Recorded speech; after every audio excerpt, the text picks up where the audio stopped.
Hi everyone, welcome back to the channel. In today's video, I'll be sharing 5 ways to beat the camera shake when you're taking pictures with your Fuji X-T4.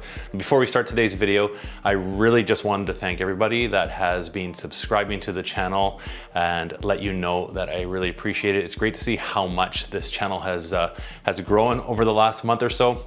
And it's exciting to see, see it growing. And also I enjoy all of your comments and questions that you are giving on these videos. I really appreciate it. Thanks so much. Now with this video, it is tailored to Fuji cameras. Many of these tips will also apply if you're using another mirrorless brand of camera or a DSLR camera as well, even your smartphone camera. Taking pictures in low light situations can often result in a blurry image. We've all seen these after we've taken a picture, especially in low light. This is caused by your camera shaking and can spoil an otherwise really good picture. Now you've probably seen this happen mostly when it's low light conditions or some challenging conditions when they're not ideal for taking your camera. You've pulled out your camera, tried to take a shot, seen at night, for example, and you go back to look at your picture and there is a blurry, a little bit of shake in there. Why this happens is it's obviously darker and your camera needs a longer shutter speed to happen. And it's open too long. So what happens is your movements, tiny movements by holding the camera, you start to shake a little bit and this will cause your end result to be blurry on your photo. Now camera shake can also be worse if you're using a telephoto lens. They can really magnify the effect on this. So you might actually notice this more as opposed to on the flip side, it being a wide angle lens. You won't notice camera shake in your picture quite as much, but it still may be noticeable depending on the situation. There's a number of ways to reduce the camera shake. So we'll take a look at the 5 of them that I'm going to share. We'll see how and why they work to reduce your camera shake when taking pictures. So first one, number 1, hold your camera properly. It might sound simple, but even people that have been taking pictures for a long time are probably a little bit more guilty of this.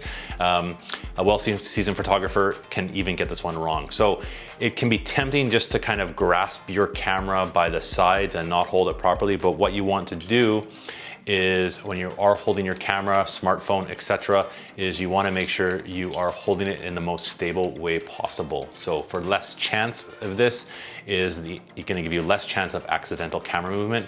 So what you want to do is use your left hand to cradle when you're holding it underneath, hold the lens, and when you bring it up to your eye, what you will want to do is hold it with your right hand, but also keep your arms close in. That way your elbows are into your body, and stand with your legs a little bit spread apart. You're gonna give yourself a nice stable base for holding your camera.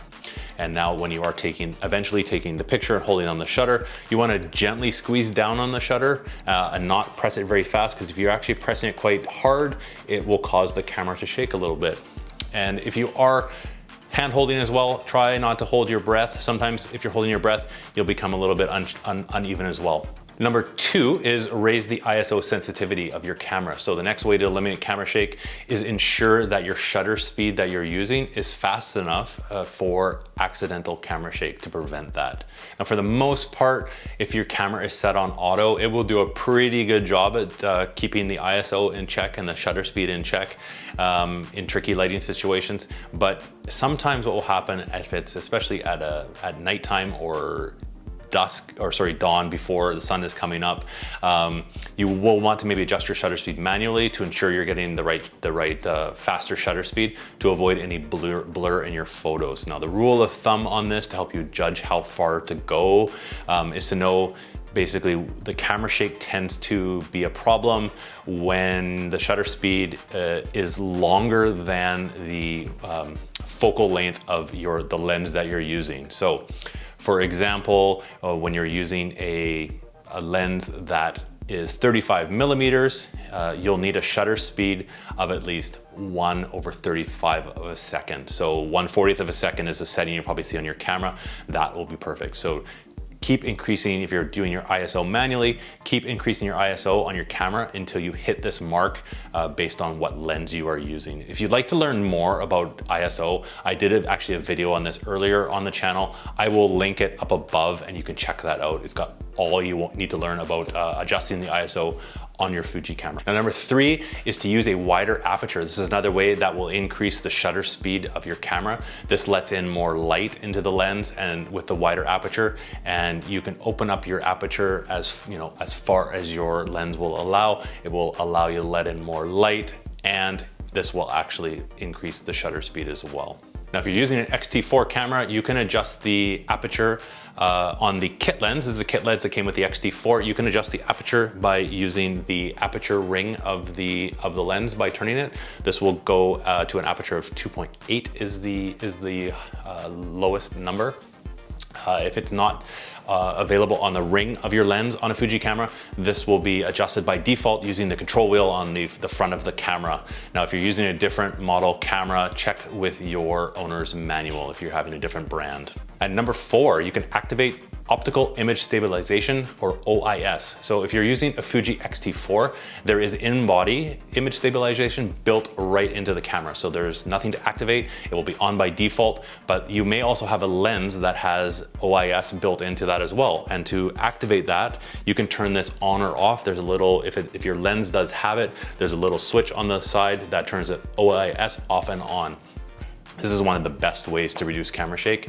The little movements will be fixed. What happens in the lens is with OIS on, it will move the lens around. If there's some camera shake, compensate. The same as with in-body image stabilization, we'll move the sensor around to avoid any camera blur on that. Number 5, the last one here, support your camera. So this is different than holding it in your hand. When all else fails, and in certain situations, this is the best option, is you want to secure your camera to a stable support, like a tripod, perhaps on a ledge somewhere where it can stand and hold. This will prevent any kind of accidental movement. Now, using a tripod lets you use a very long shutter speed, much longer than you could ever hope for to do hand holding your camera.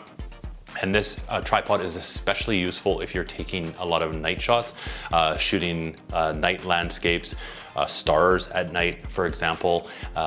Northern Lights has some that I've used a long shutter speed for with a tripod as well. So with the tripod though, you want to avoid wobbling the camera as much as possible. You'll want to use either the 2-second release timer on your camera to set up, so the self timer works quite well. Or if you do have a remote that you can plug in the remote, wired remote to the Fuji camera, or use the Fuji app on your phone to use that as well. I find the app kind of a bit tricky to set up, so it's usually better to use this 2-second timer. I find that a bit easier and faster to use. You don't have to worry about having your phone with you as well. If you have any questions about this video, let me know down in the comment section below. I'm happy to answer any questions. I know we go through these videos sometimes quite quickly. So if you're new to the Fuji system, you might have a question after this. So by all means, let me know. If you have a question about a different topic, I'm happy to hear those as well. I may even be able to answer your question in a video. Finally, if you did find this video useful, hit the like button. It lets me know that you found the video useful. And if you're not already, please consider subscribing. Also hitting the bell notification to get notified of new videos that I do post. And until my next video, thanks for watching, everybody. Thanks for subscribing. Thanks for following along. Thanks for your comments. And I hope you enjoy this next video. Thanks so much. Have a great day.